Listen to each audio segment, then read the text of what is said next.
My daughter's hospital bed. The doctor whispered. She wasn't in an accident. My hands froze. What do you mean? He hesitated. Someone did this to her intentionally. Then my phone buzzed. My wife. Don't ask questions. Just come home. I didn't go home. I went to the security office, and what I saw on the footage broke me. But before I begin, please like and subscribe to the channel. And we'd love to hear which part of the world are you joining us from. Let us know. Now, let's dive into today's story. The emergency room at St. Vincent Medical Center in Toledo, Ohio, smelled the way all hospitals smell after midnight. Antiseptic layered over the stale bitterness of coffee that had been sitting on a warming plate far too long. The fluorescent lights ran low and constant overhead, casting a flat, shadowless light that made everyone look a little worse than they were. Somewhere down the corridor, a child was crying quietly, and a nurse moved past the waiting room in rubber-soled shoes without looking up. Nobody looked up in places like this. Everyone was busy carrying something too heavy to share. Thomas Weller had driven here directly from a job site on the east side of town. He was still wearing his work boots, the steel-toed ones he wore every day without exception. They were scuffed and salt-stained and laced in a knot he had tied without thinking that same morning while the coffee brewed. There was joint compound dust on the back of his jeans and a smear of grease near his left wrist that he had wiped it twice on the drive over and still had not managed to get off. He had not stopped at home to clean up. When his phone rang and he heard the words, "Ava has been taken to St. Vincent. Your wife is already en route," he had walked off the job site without a word to anyone, gotten into his truck, and driven straight here. That was the kind of man he was. Quiet, direct, no drama. He had always been that way. Not because he was emotionally distant, but because he had grown up watching his father move through hard things without making a performance of them, and the lesson had settled deep. You handled what needed to be handled. You kept your panic to yourself. You showed up. He stood now beside Ava's bed in a curtained bay near the end of the hall. His 12-year-old daughter lay under a thin blanket, one arm wrapped in a fresh cast from her wrist to just below her elbow. Her left cheek was swollen and mottled, yellow-purple at the high edge, darker near the cheekbone, and one of her eyes was puffy at the outer corner. There was a small cut above her brow that had been cleaned and taped with 2 strips of white medical tape that stood out against her skin. She was unconscious, and the difference between unconscious and asleep was visible if you knew what to look for. Her face was too slack. Her breathing was too shallow and measured, like a metronome set just barely above stillness. Thomas had stared at her for a long time before the doctor came in. He had stood beside the bed with his hands at his sides and his jaw set, and he had looked at his daughter's face and not let himself do anything with what he felt. Not yet. Dr. Leonard Gaines was a heavy-set man in his mid-50s with reading glasses pushed up on his head and the careful, practiced calm of someone who delivered difficult news regularly and had long ago made his peace with the fact that it never got easier. He pulled the curtain closed behind him and glanced at the tablet in his hand before setting it on the bed rail and folding his hands in front of him. "Mr. Weller." His voice was measured. "I want to go over what we're seeing with Ava tonight." "Go ahead," Thomas said. He did not move away from the bed. Dr. Gaines looked at him directly, the look of a man deciding how much plain language a person can handle, and deciding the answer was all of it. "Ava has a hairline fracture in her ulna, the forearm bone. The cast will be on for 4 to 6 weeks. The swelling you're seeing on her face is consistent with direct blunt trauma, meaning something hard made contact with her cheekbone at a significant angle. There's also bruising along her left shoulder that tells us she was grabbed, probably hard enough to hold her in place while the other injury occurred." He paused. "These injuries are not consistent with a fall down a staircase." Thomas looked at him. "That's what my wife told the dispatch operator. That she fell." "I know. I've read the report." The doctor's tone did not waver. "But the fracture pattern in the forearm, the way the bone cracked, indicates the arm was bent or twisted with significant force from outside. And the facial impact is direct and frontal, not the kind of angle you see when someone pitches forward on stairs. Stairs tend to give you hands, knees, foreheads. What I'm seeing tonight is different." He let that land for a moment. "Someone hurt her, Mr. Weller, or she was grabbed, restrained, and struck something hard. Either way, this was not an accident. Thomas said nothing. He stood very still. He was aware of his own heartbeat in a way he rarely was, slow, steady, each beat deliberate like something counting down. We're required by law to file a report with Child Protective Services in cases where the injury pattern is inconsistent with a reported account, Dr. Gaines continued. An investigator will want to speak with both you and your wife. I want you to know that before you leave tonight. Another pause. Is there anything you can tell me about what might have happened? No, Thomas said. It was not quite a lie. He had no name yet. He had no picture yet. He only had the first cold, hard edge of something he could not yet see the full shape of. The way you know there's a wall in the dark before you touch it, from the particular quality of the silence on the other side. His phone buzzed against his thigh. He pulled it out. A message from Nina. Don't talk to anyone. Come home. Now. He read it once. He read it again. He read it a third time, slowly, the way you read something when you're testing whether the words mean what they appear to mean. Not, how is she? Not, is Ava okay? Not, I'm driving back now. Not, I love you both, I'm so scared. Don't talk to anyone. Come home. Now. Thomas kept his face even. He put the phone back in his pocket. He thanked Dr. Gaines, waited until the man had stepped out past the curtain, and then he turned back to his daughter. He looked at the cast. He looked at the bruise. He looked at the slight tremble in her lower lip, even while she was out cold, like her body was still flinching from something her mind had not yet released. I'll be back, he said quietly. He walked out of the hospital and stood in the parking lot in the October air. It was cold and damp, the kind of cold that settles in the back of the throat, and the streetlights made pale halos in the mist coming off the Maumee. A few cars moved past on the main road. Somewhere in the middle distance, a truck aired its brakes on the overpass with a long, hissing exhale. He stood there without moving for a very long time. Not pacing, not fidgeting, just standing, because there were thoughts that needed to run their full course before you moved, and he had learned that the hard way.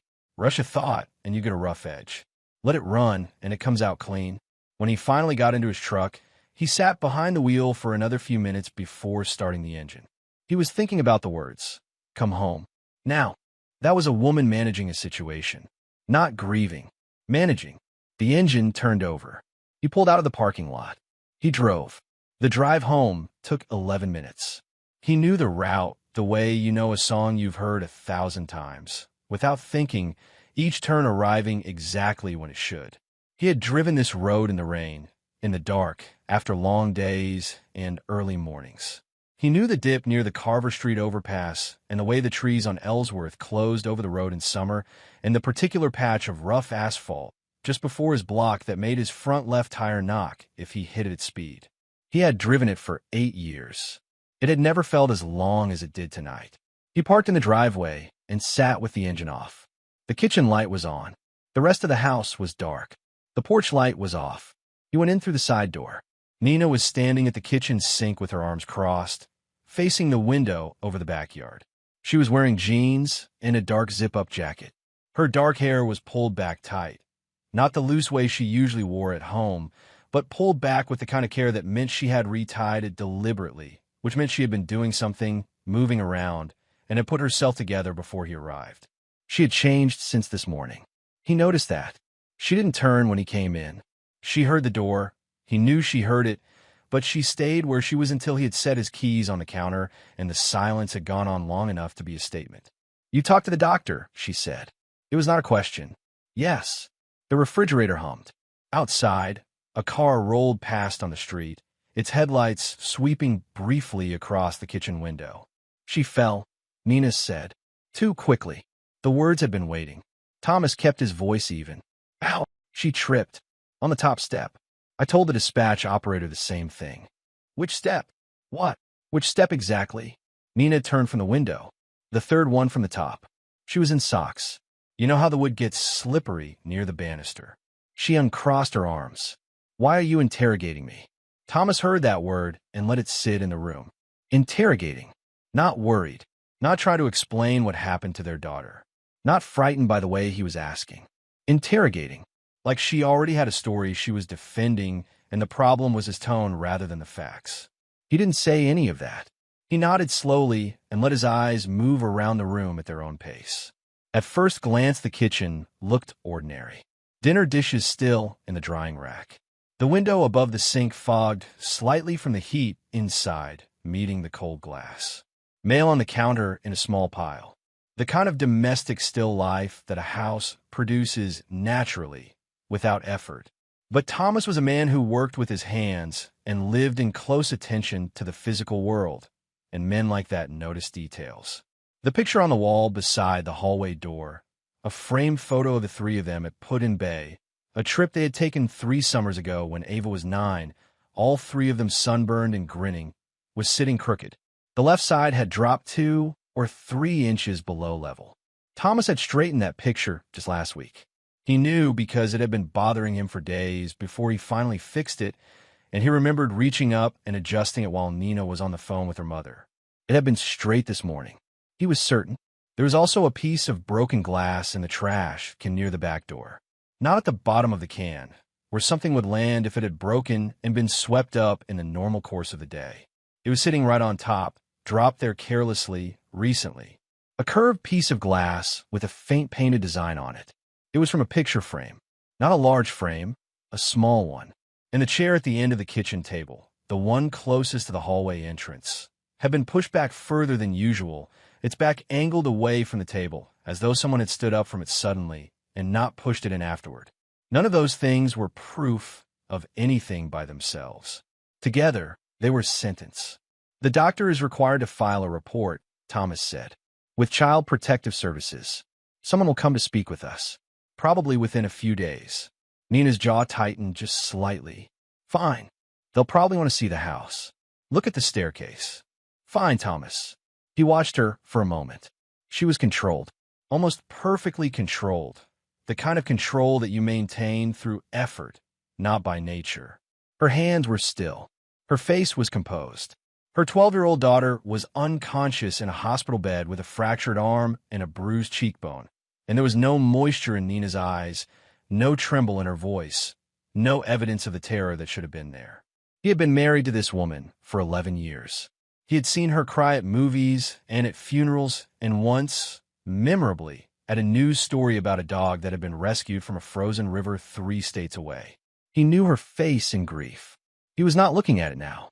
He picked up his keys. I'm going back to the hospital. You need to sleep. You've been on the job site since 6 this morning. I'm going back to the hospital, he said again, without a shift in his voice. He went out the side door. He did not slam it. He pulled it quietly closed behind him and walked to his truck in the dark and got in. He sat there a moment before turning the key. In 16 years of knowing Nina Weller, he had never once been afraid of her. He had been frustrated by her, exasperated by her, sometimes deeply disappointed by her in the small, ordinary ways of marriage. But he had never been afraid. He was not afraid now exactly, but he was paying attention in a way he had never paid attention before. He went back to St. Vincent and sat with Ava for 2 hours. She didn't wake up.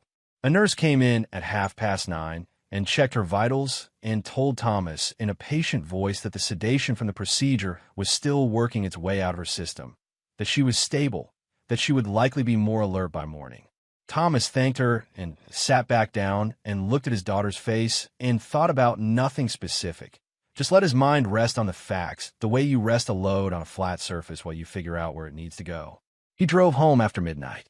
The streets were empty at that hour, the traffic signals blinking yellow at the main intersections, the storefronts dark. The mist had thickened and the stoplights made blurred smears of red and green ahead of him, the whole city looking soft and uncertain through the wet air. He parked in the driveway and did not go inside. He cut the engine and put the seat back a ½ inch and sat in the dark cab watching the front of the house through the windshield. The kitchen light was off. The bedroom window was dark. The porch light was still off. The whole house looked still and quiet and completely ordinary, the way it looked on any night when nothing at all was wrong. Around 12:40, the front door opened. Nina came out in the same dark jacket. She moved carefully, pulling the door shut behind her with a practiced slowness. Not the way you close a door in your own home, but the way you close it when you're trying not to make noise. She came down the porch steps with her head slightly lowered and walked with purpose toward the street without looking back and without looking toward the driveway. She did not check for his truck. That told him something. She walked to the end of the block and stopped at the corner under the streetlight, her hands in her pockets. Thomas sat still. 2 minutes passed. Then a pickup truck rolled up the street and stopped at the corner. Dark blue, a few years old, a small crumple in the rear wheel well on the passenger side that caught the streetlight at a particular angle. The driver's window was down a few inches. Thomas recognized that truck. He recognized it the way you recognize a thing you have seen before without fully registering it. Filed away, stored in some back room of memory without a label. A truck parked outside the Sunoco on Bancroft on a Sunday morning when he had gone for gas. A truck idling in the parking lot at the rec center the night of one of Ava's swim meets, engine running, nobody visible inside. A truck on a side street near the hardware store maybe 6 weeks ago, facing the wrong direction for traffic as though it had turned around to watch something. Each of those images came back to him now with sudden clarity, like lights clicking on in a series of rooms. Paul Rourke. Thomas knew Paul Rourke the way people in old neighborhoods know names without ever having chosen to learn them. Rourke was a few years younger than Thomas, broad across the shoulders, the kind of man who always seemed to be standing in doorways at bars or leaning against walls at neighborhood events, watching the room from a comfortable distance. He had a landscaping business that some people on the block used occasionally, and some people had quietly stopped using without quite explaining why. There were stories about him that moved through the neighborhood in the low, indirect way that stories move in places where people have known each other too long to say things directly. Car debts. A check at the hardware store that had come back wrong. A legal matter in Rossford 2 years ago involving a woman who had eventually, somehow, dropped the complaint. Thomas had had no particular feeling about Paul Rourke before tonight. He watched Nina get into the passenger seat. He watched the door close. He watched the truck pull away from the curb with its headlights on, rolling quietly down the empty street. Thomas counted to 30. Then he started his engine and followed. He kept 3 blocks of distance. No headlights for the first stretch. Then on once they reached the main road where other traffic provided cover. He had run surveillance routes before without knowing that was what they were called. Following a subcontractor he suspected of taking materials off a site, tracking a delivery that kept coming up short on inventory. He had always been methodical, patient. He moved through the world at the pace things required and not a moment faster. They drove for about 20 minutes, heading south of the main city grid. The streetlights thinning and the commercial strips giving way to older neighborhoods, and then to a stretch of State Route 25 lined with gas stations and motels and the kind of businesses that operate in the hours when most people are asleep. The truck pulled into the parking lot of a low-slung motel with exterior doors and a small office at one end and a neon vacancy sign in orange that buzzed visibly even from the road. Thomas parked on the shoulder 100 yards back with his lights off. He watched Paul Rourke get out of the truck and walk around the front of it to open Nina's door, a small, reflexive gesture, the kind that comes from repetition.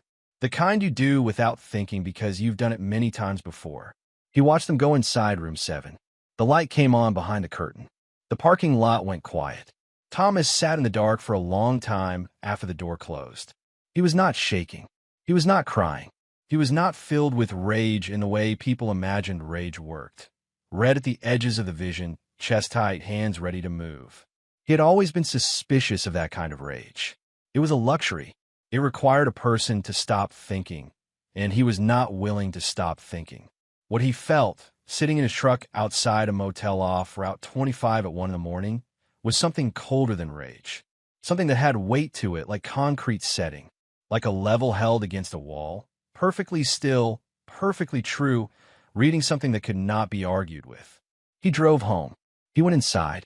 He sat at the kitchen table in the dark without turning on a light and thought through it all. The hospital, the doctor's words, Nina's message, the picture frame, the broken glass, the chair pushed out of place, the motel room, the name Paul Rourke, and he thought through all of it with the same steadiness he brought to any complicated problem. Slowly, one piece at a time, testing each connection before he moved to the next. By the time the sky began to go gray at the edges, he had worked through the initial shock and moved past it into something cleaner. The shock was useful for one thing. It made you feel the reality of a situation. Once you had felt it, you could set it aside and work. He knew now, with complete certainty, that what had happened to Ava was not an accident. He knew that it was connected to whatever was happening between Nina and Paul Rourke. And he knew, with the cold clarity of a man who builds things and therefore understands the way structures fail, that this particular structure, whatever Nina and Paul were building, was aimed at him. He just needed the full picture before he moved. He always needed the full picture. Ava woke up at 8:30 the following morning. Thomas had gone home at 5, showered in the guest bathroom, changed into clean clothes, and driven back to St. Vincent before the morning shift change. He had picked up a coffee from the cart in the lobby and had been sitting in the chair beside Ava's bed for nearly an hour, reading nothing, thinking slowly, when her eyes opened and found the ceiling and then, after a moment of quiet adjustment, found him. "Dad." Her voice was rough from sleep and the dry hospital air. "Right here." He leaned forward and put his hand over hers where it lay above the blanket. She looked at the curtain, then at the 4-line running into her arm, then at the cast. He watched her mind assemble the previous day in sequence, the pieces coming back one at a time, each one landing with a different weight. When the full sequence completed, her face changed. Not fear exactly, but something careful, guarded. "How do you feel?" he asked. "My arm hurts. And my face." She reached up carefully with her right hand and touched her cheek, then pulled the hand back. "The swelling will go down. The doctor says the arm will heal clean." He kept his voice steady. "You're going to be okay." She nodded. She lay still for a moment, looking at the ceiling. "Dad." Her voice had changed. Quieter, with something underneath it, something that had been waiting. "I'm right here, Ava." She turned her head and looked at him. Her eyes were very steady for a 12-year-old lying in a hospital bed, more steady than he would have expected, and it occurred to him that she had probably been awake for some of the night, thinking through what she was going to say. "I saw Mom. With him." Thomas kept his hand over hers. He kept his face still. "Who?" "That man. Paul. The one with the blue truck." She swallowed carefully. "He comes over sometimes when you're at work. Mom always tells me to go to my room when he's there. But yesterday I came downstairs because I left my phone charger in the kitchen and I forgot she had company." She paused. They were in the kitchen. Fighting. What were they fighting about? "I don't know exactly. I only caught part of it before they noticed me. Something about money. He was saying something about a timeline, and Mom was saying to keep his voice down." Her voice thinned, the edges of it going unsteady. "And then he saw me standing in the doorway. He gave Mom this look, like I was a problem." Thomas waited. He did not rush her. "I said I was going to tell you what I saw." Ava's chin trembled once, then steadied itself with a visible effort. "I told Mom right in front of him that I was going to tell you he was coming over. And he grabbed my arm, really hard. I tried to pull away, and I stumbled into the wall, and then I don't really remember the rest of it. It happened fast, and I was on the floor, and my arm hurt, and I was dizzy." She paused. "And then I woke up here." Thomas closed his eyes for exactly 1 second. When he opened them, his face was the same as it had been. "Did your mom try to stop him?" he asked carefully. Ava did not answer right away. The silence lasted long enough to be its own answer, but he waited anyway. She said, "Stop." Ava said finally. She told him to stop. But then, after, she didn't come to me. She looked at the ceiling. She stayed near him. And when the ambulance people came, she told them I fell down the stairs. "I know," Thomas said. "I didn't fall. I know that." He squeezed her hand once, gently. "You did exactly the right thing telling me. You did the right thing all the way through, Ava. I want you to understand that." She looked at him with those careful eyes. "Is Mom going to be in trouble?" "I'm going to handle it," he said. "That's the only thing that matters right now. I'm going to handle it." He stayed until the morning nurse came in for rounds, and then excused himself and walked down the corridor to the window at the far end, the one that looked out over the city. The October sky was low and white, the kind of white that holds rain. He could see the rooftops stretching south toward the river, a church steeple in the middle distance, the elevated section of I-75 just visible at the edge of the view. Toledo in the morning, gray and steady and working. He stood there for a while and let the full weight of what Ava had told him settle without trying to shape it into anything yet. Paul Rourke had been in his house. Repeatedly. Nina had known and had arranged it. Ava had witnessed something, had threatened to tell, and Rourke had responded with violence. Nina had stood there and allowed it. And then she had coached her own daughter to lie. He thought about the message again. Don't talk to anyone. Come home. Now. She had not been protecting Ava from embarrassment or protecting the marriage from exposure. She had been protecting the operation. Whatever she and Rourke were building together, Ava's seeing it had been a threat, and the response to that threat had been calculated and immediate. Thomas walked back down the corridor and sat in the chair beside his daughter's bed and looked at her face and began, with great care and patience, to think. He did not confront Nina. Not yet. Not until he had the complete picture. He had learned this the hard way over 20 years of managing construction projects, subcontractors, supply chains, budgets that never worked out exactly as planned, and clients who always wanted more than they were paying for. The most expensive mistake a builder could make was starting work before you understood the full scope of the job. You pick up a wall without knowing what's in it, and you might hit a load-bearing beam or a live wire or a gas line. You have to look first. Always. He called in sick to the job site. He told his foreman there was a family emergency, which was accurate enough to require no elaboration. And then he spent the next day and a half moving quietly through the parts of Toledo where information lived, not in dramatic ways, not in ways that would raise flags or trigger conversations. He moved the way he always moved, steadily, without drawing attention, asking just enough to get the next piece and no more. He knew people. He had grown up in the city and spent 2 decades working in it. And the thing about working in a place for 20 years is that you accumulate a map of it that no official document ever captures. You know which contractors are reliable and which ones will short you on materials. You know whose brother worked for which crew before things went legit. You know the woman at the title company who will explain something off the record over coffee because she knows you and trusts you and because the official channels would take 6 weeks. He used all of that now. He got coffee at a diner on Monroe Street where a man named Roy, who had done drywall for Thomas for 3 years running, came in most mornings around 9. Thomas mentioned Paul Rourke's name once, casual as weather, and watched Roy's face. Roy set down his mug and looked at the table. That guy owes people serious money, he said. Card games, mostly, but some of it heavier than cards. How heavy? The kind of heavy where the people he owes don't send letters. Roy picked up his mug. Why are you asking? Something came up, Thomas said. I just want to understand who I'm dealing with. Roy looked at him for a moment with the look of a man who has known someone long enough to read the spaces between their words. Be careful, Tom. I always am. He spent an hour on the phone with a contact at the county clerk's office, asking about public filings under Paul Rourke's name and the name of his landscaping business. There were 3 civil suits in the past 4 years, 2 of them for unpaid debts, 1 from a former employee, a lien against his business property, a dismissed motion for a protective order from a Rossford address in 2021.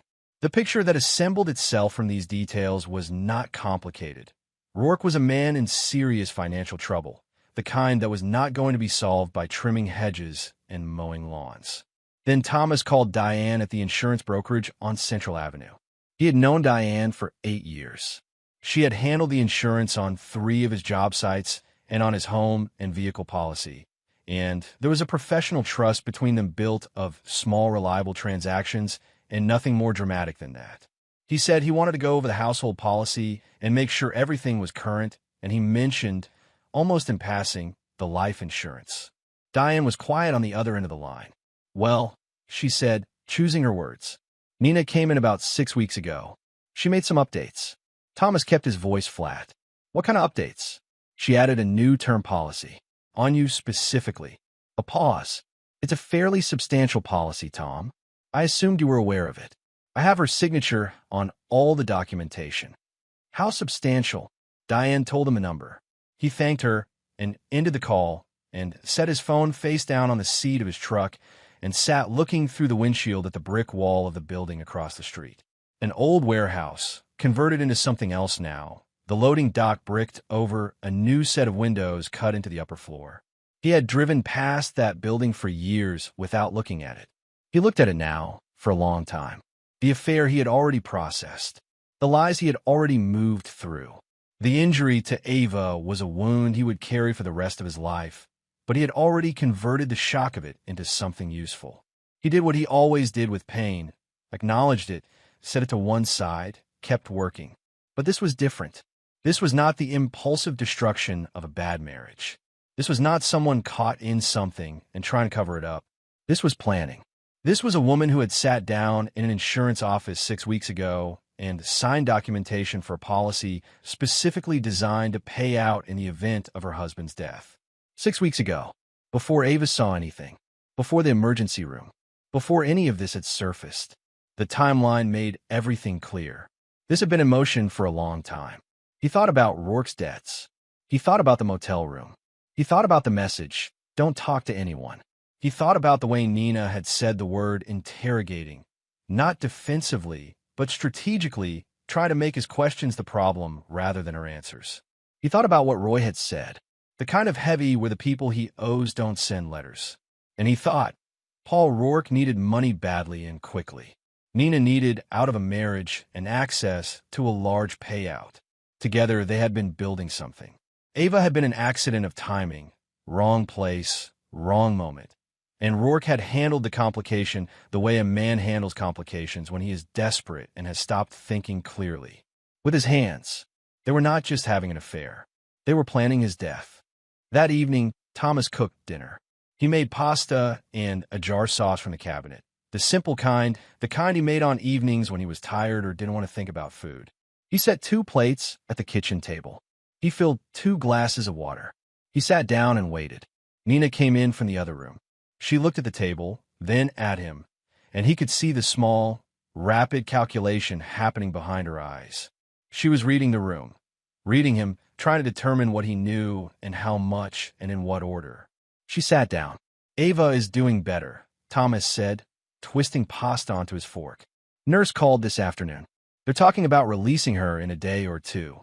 "Good," Nina said.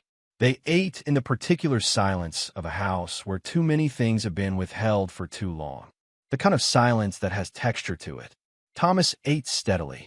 He could feel Nina watching him between bites, that careful monitoring gaze he had been on the receiving end of for days now, still pretending it wasn't there. "I've been thinking about money," he said eventually. He let his voice carry the weight of a tired man, making a practical admission. "Been running the numbers this week.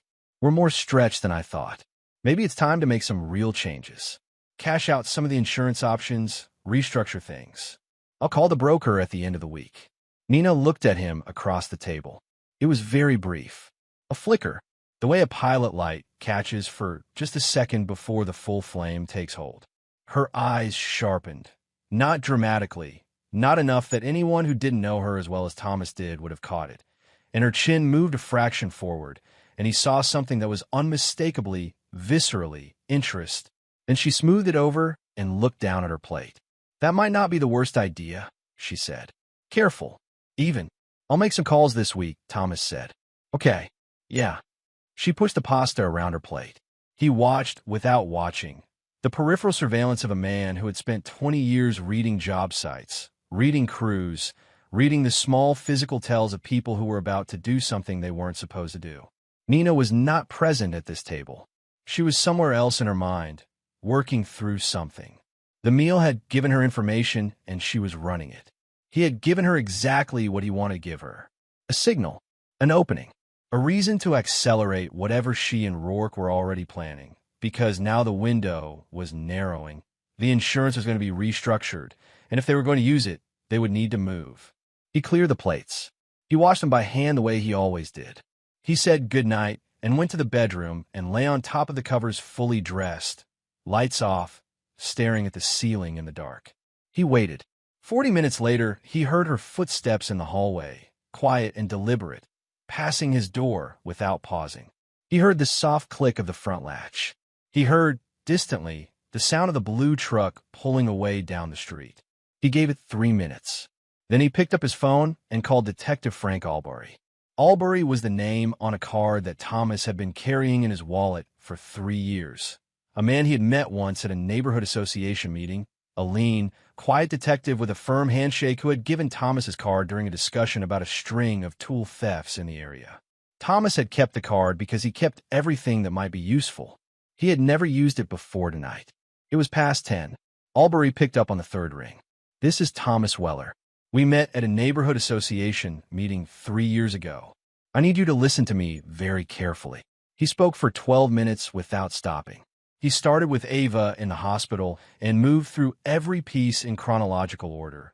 What the doctor said, what Nina's message said, what he had seen in the house that night, the motel on Route 25, the name Paul Rourke, Rourke's debts, the insurance policy, Ava's account of the kitchen, the dinner conversation that evening. He gave Albury the name of his insurance contact. He offered to share the text message screenshots he had taken. He did not shout. He did not exaggerate. He did not color the facts with his own anger. He presented it the way he presented everything, clearly, in sequence, one solid piece laid on top of the last. When he was done, Albury was quiet for several seconds. "You're telling me your wife and this man may be planning to kill you," the detective said, not skeptically, just making sure the words matched. "I'm telling you a serious assault has already been committed against my daughter.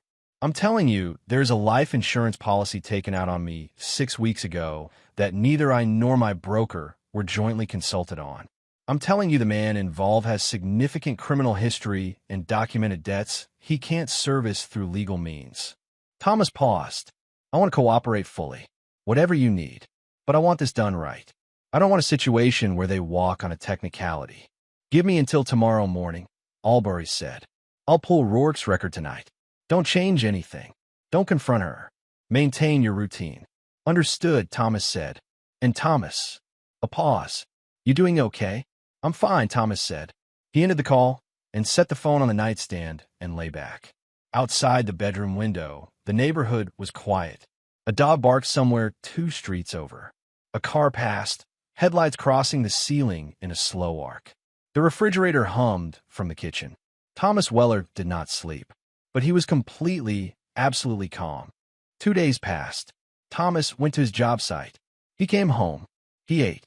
He visited Ava at the hospital and sat with her and talked about ordinary things, her favorite shows, a book she had been reading before all of this, a conversation she'd had with Gwen's daughter on the phone. He behaved precisely the way a man behaved when his world was intact. He was very good at it. He had spent his entire adult life doing the invisible work of steadiness, being the person in the room who did not panic, who did not show the seams, who held the shape of things together because someone had to. Albury called once in those 2 days, briefly. They had pulled Rourke's full record. They were monitoring. There was enough to move on. But moving too early would give Rourke and Nina's attorneys room to argue entrapment by circumstance, the flimsier edges of the insurance evidence, Ava's age, and the defense's ability to challenge her testimony. The DA wanted clean. Thomas understood that. He had waited this long. He could wait a little longer. "Keep your phone on," Albury said. "Always do," Thomas replied. On the evening of the second day, Nina came into the kitchen while Thomas was making coffee. She moved differently than she had in the days before, lighter on her feet somehow, slightly looser in the shoulders, the way a person moves when they have arrived at a decision and the uncertainty that preceded it is gone. She leaned against the counter with her hands at her sides. "I thought we could drive out to that lake cabin tomorrow night," she said. "Granger Lake. I saw it listed somewhere. It's a rental property, quiet, about 40 minutes south. I thought it might be good for us to get out of the house. Talk. Really talk, without the distraction of everything here." Thomas poured his coffee. He turned and looked at her. He held her gaze for a moment, long enough to seem like he was considering it, not long enough to make her feel examined. "That sounds good," he said. "What time?" Something moved across her face so quickly that it was almost nothing. "Relief, maybe, or the shadow of relief. After dinner? 7. 7 works," he said. He waited until she had gone to the other room. Then he stepped outside onto the back porch and called Albury. "Tomorrow night. Granger Lake, 40 minutes south. There's a cabin on the property." "I know the area," Albury said. "I'll have people in position before you arrive.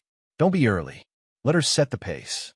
Under no circumstances engage anyone physically before we're on site." "Understood." Thomas. The detective paused. You're certain about this? We can move on what we have. What you have is circumstantial, Thomas said. The policy, the affair, the prior record.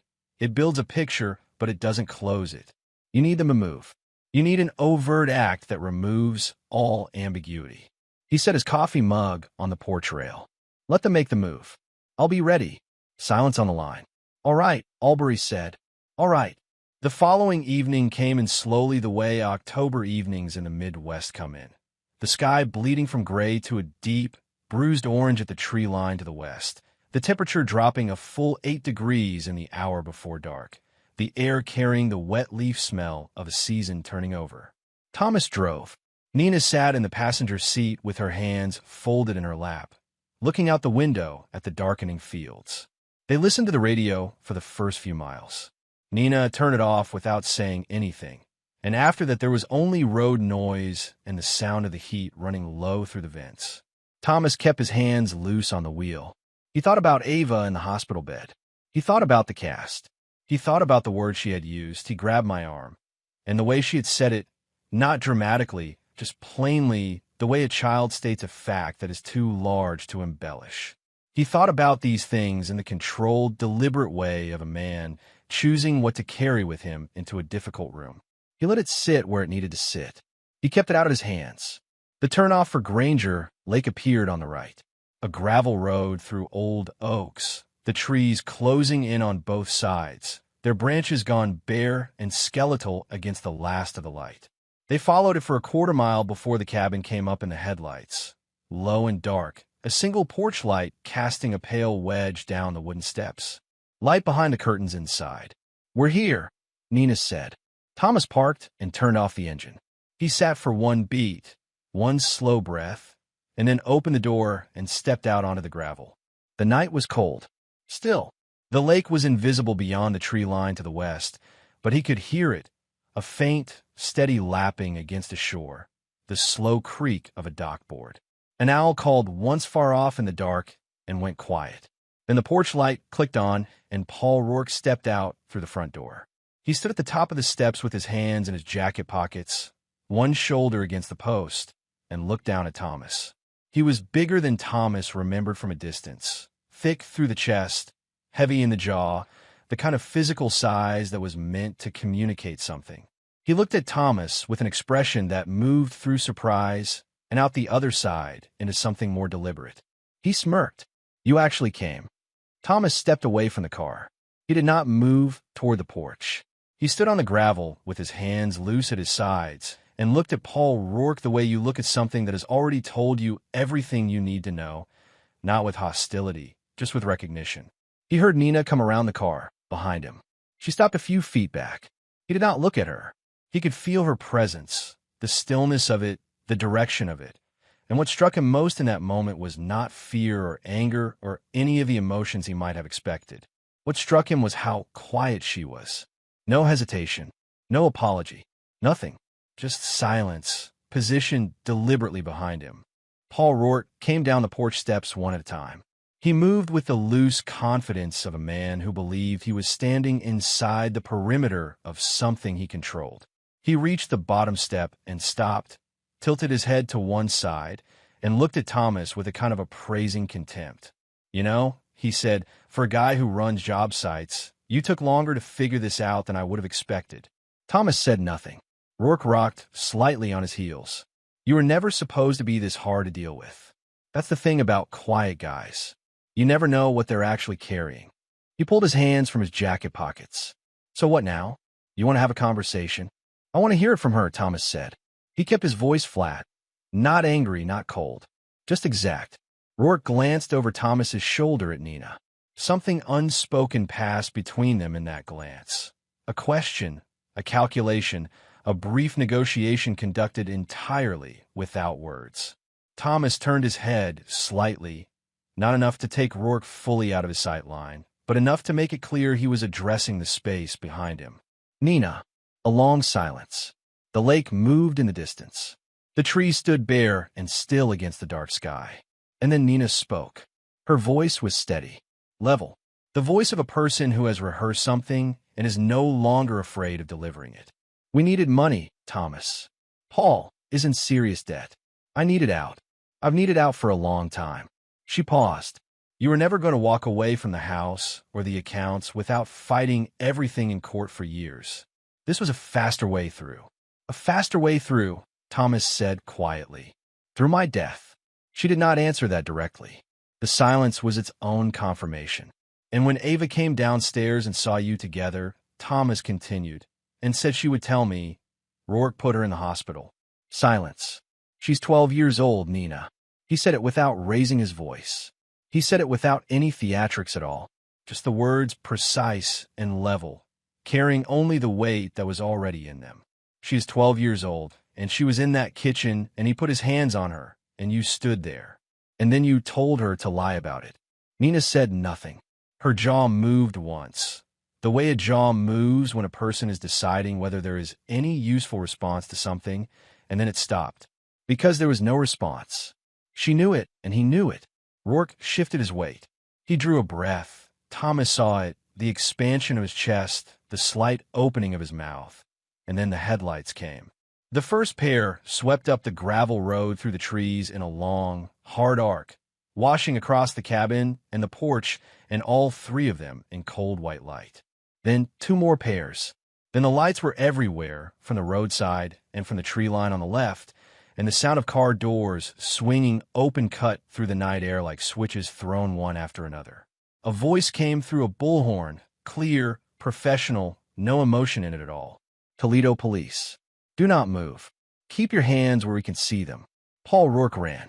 He pushed off the bottom porch step and drove hard to the left, toward the tree line, the way a man runs who has thought about an escape route, and picked it in advance. He made it approximately 8 feet before 2 officers who had come through the trees from the far side materialized directly in front of him. The collision was brief and loud, Rourke going down hard onto the frozen ground, his shoulder catching a wrong angle, a grunt of pain that carried back clearly through the cold air. Then it was over. Thomas did not watch the rest of it. He turned and looked at Nina. She was standing exactly where she had been, both arms at her sides, her face completely empty. She watched the officers converge. She watched Rourke on the ground. Her jaw moved once. Thomas looked at her and allowed himself, for the last time, a moment of something that might have been grief. Not for what she had planned to do to him. That was beyond grief, beyond any category he had a word for, but for what she had already done, for the years of ordinary life they had built or appeared to build. For Ava's face in that hospital bed, that slight tremble in her lip while she was unconscious, her body still flinching. He looked at Nina standing in the lake dark, in the cold, in the approaching lights of a half-dozen police vehicles. He thought, there is nothing here that can be saved. There is nothing here that I want to save. He turned away. He did not look at her again. He stood near his truck while the scene resolved around him into its separate, functional components. Officers moved with the practiced efficiency of people who had done this many times before, organizing, separating, documenting, the whole machinery of consequence operating exactly as it was designed to operate. A detective in plain clothes with a badge on a lanyard came over and asked Thomas a series of questions, and he answered each one honestly and fully and in the same flat, steady voice he had been using all evening. He watched Rourke get walked to a patrol car in handcuffs. Rourke's shoulder was dropped and stiff from the fall, and he moved with the particular careful shuffle of a man trying to keep his body from registering the full extent of what had happened to it. He did not look at Thomas. He looked at the gravel directly in front of his feet, and his face had gone blank in the way that faces go blank when a calculation has run its course and the answer is bad. Nina was walked to a separate car. There was a brief exchange between her and the plainclothes detective. Thomas did not hear the words, only the tone, which was procedural and patient and allowed for no ambiguity about what was happening. Then she was handcuffed and placed in the car. The door closed. The whole thing had been quiet and orderly and nothing at all like anything that happens in movies. Detective Albury found Thomas near the truck. He was a lean, careful-looking man in his mid-50s with a quiet face and the eyes of someone who had seen enough of the world to have stopped being surprised by it. "You okay?" Albury asked. Yes, Thomas said. The detective looked at him for a moment, reading the answer. I'll need a formal statement tomorrow morning. The DA is going to want the full chain of documentation. The insurance policy, Ava's account, everything you gave me on the phone. It's going to be thorough. I'll be there whenever you need me. We're looking at attempted murder, assault on a minor, criminal conspiracy. Albury paused. The insurance piece adds potential federal exposure for fraud. I want you to know this is going to move slowly. The courts are slow. It could be 6 months before trial, possibly more. I know how long things take, Thomas said. Albury looked at him again, that steady, reading look. Then he nodded and walked back toward the cabin. Thomas stood alone beside his truck. The patrol car lights still turned, washing everything in slow cycles of blue and red. The gravel, the trees, the water just visible at the edge of the property, that flat, dark mirror holding the cold sky. He looked at it for a while. He thought about the day they had moved into the Carver Street house, carrying boxes up the porch steps, Nina laughing because the bookshelf was heavier than either of them had expected. He thought about the night Ava was born, that cold February in the hospital, the way the nurse had laid her in Nina's arms, and the expression on Nina's face in that moment. Real and unguarded and unlike any expression he had seen from her before or since. He thought about the years of ordinary mornings and ordinary weekends and the small daily work of a life built alongside another person. He thought about all of it, and then he got in his truck and drove and left it behind him and did not look back. The months that followed moved with the slow, grinding certainty that only legal processes can produce. Depositions and continuances and motions and hearings, and the kind of administrative grinding that takes something that happened in one explosive night and spreads it across a year of paperwork. Thomas attended every meeting he was required to attend. He answered every question he was asked. He gave them the documentation, the screenshots, the timeline, the names, everything he had gathered. His attorney described him as the most cooperative and organized client she had worked with in 15 years of criminal law, which Thomas accepted without comment. He arranged for Ava to stay with his sister Gwen in Sylvania while the legal process ran. Gwen had a house with a yard and a dog and 2 daughters close to Ava's age, and she had opened her door without being asked, the way family sometimes does when things get bad enough. Thomas drove out to see Ava twice a week without exception. He called every evening between 8 and 8:30, no matter what was happening at the job site or in the proceedings. He was never late for the calls.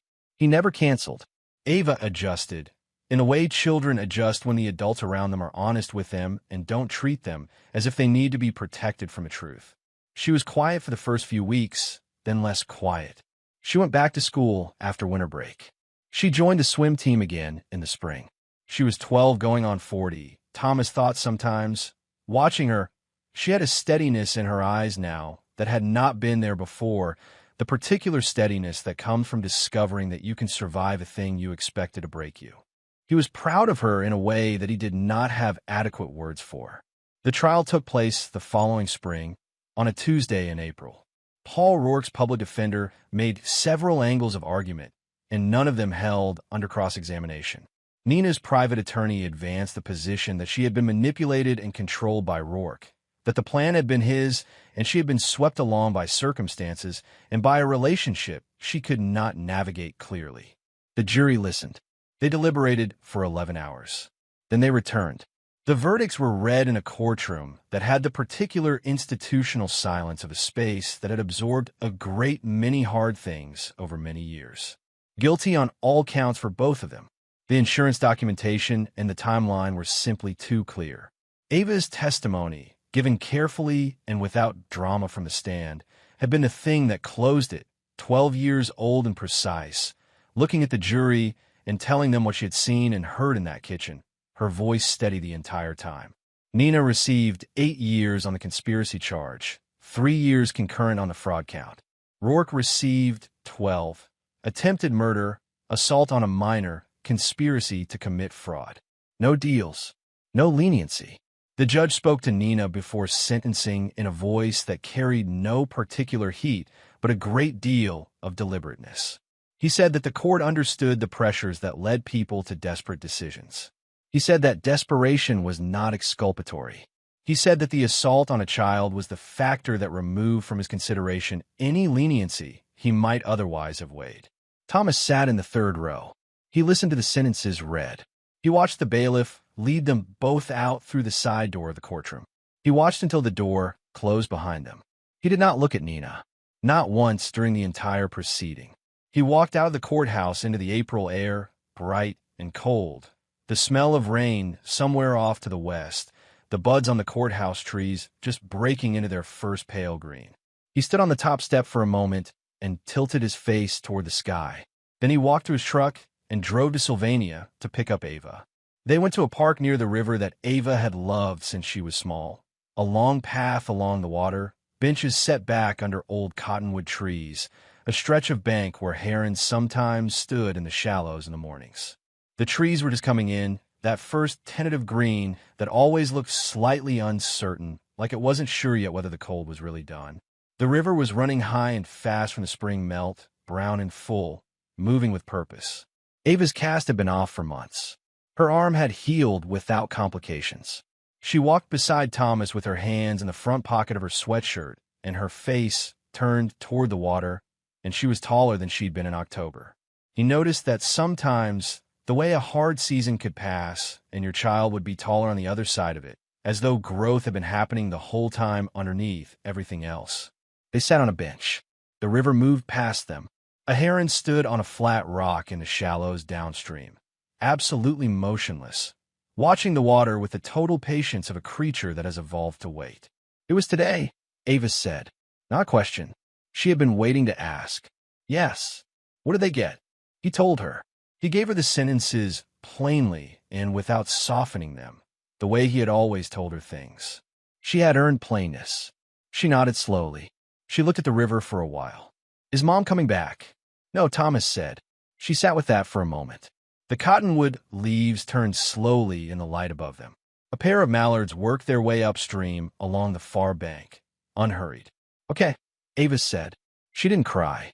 He had wondered, in the weeks and months leading up to this day, whether she would. He understood now that she had already done her crying. In the hospital, in those first weeks at Gwen's house, in whatever private hours she kept to herself that she never described to him. The grief had moved through her and settled somewhere manageable. She was 12 years old. She was already learning to carry things. Thomas understood that. He was doing the same. He had gone back to work after the first week, back to the job sites, back to the honest daily work of building things. He had finished the kitchen renovation in Perrysburg. He had started a bathroom remodel in Maumee and completed it on schedule, which his client noted with visible relief. He had fixed the loose porch step at Gwen's house that had been bothering him every time he visited. He had done his work and made his calls and driven his routes. And slowly, in the way that all things are lived through rather than resolved, the weight of it had found a level. Not light, not gone, manageable. That was enough. He had never written to Nina. He had never visited or called. He had received one letter from her attorney in late November regarding the division of marital assets in the divorce proceedings, and he had forwarded it to his own attorney without reading past the first paragraph. The house on Carver Street would be sold. The accounts would be divided as the court ordered. The paperwork would move through the system and come out the other side resolved, the way paperwork always did, in its own time, indifferent to what any of the people involved were feeling. He thought about Nina sometimes. Not often, and not with the kind of feeling that eats through things and leaves them hollow. He thought about her the way you think about a chapter that has closed, recognizing it as real, as something that happened, without needing to hold it open. She had made choices, a long series of them, one after another, each one a door closing behind her. The affair, the lies, the insurance policy. Standing in that kitchen while Rourke grabbed Ava's arm. Getting into the car at the motel. Standing behind Thomas at the edge of the lake, silent, positioned. At every point, she had been given a door that led somewhere different. At every point, she had chosen the same door. And now she had only the consequences to live in, which were hers and no one else's. Thomas did not find that satisfying in any dramatic sense. It was simply what it was. The world worked the way the world worked. Structures held or they failed based on whether they were built correctly and no amount of wanting them to hold changed the physics. He had spent his whole career understanding that. He understood it now. He sat on the bench beside his daughter in the April afternoon, watching the heron in the shallows. It stood perfectly still for a long time, its attention fixed on the moving water, absolutely unhurried. Then it struck, fast, precise, a single motion, and came up with something in its beak, and stood again and swallowed, and went still once more. Patient, certain, waiting for the right moment, and then not hesitating when it came. He thought that was about as good a model as any. Ava put her head against his shoulder. He let her. The river kept moving. The trees turned their new green in the light. The afternoon stretched forward into the easy, undecorated shape of a day when nothing needs to happen, when you're simply allowed to be somewhere with someone you love, and that is sufficient. Thomas Weller had been a man of patience long before any of this began. He had built that patience the same way he had built everything else in his life, slowly, with attention, without shortcuts. It had cost him something over the years, that quality. It had made him easy to underestimate. It had made him easy for the wrong person to plan around. What they had not understood, what Nina and Paul Rourke had both fundamentally failed to account for, was that patience is not the same as passivity, is not the same as not seeing, is not the same as forgiveness or weakness or an inability to move. Patience is simply the willingness to wait until you know exactly what needs to happen. And Thomas Weller had always known, when the time came, exactly what needed to happen. He sat still. The river moved. His daughter breathed beside him. And the day went on.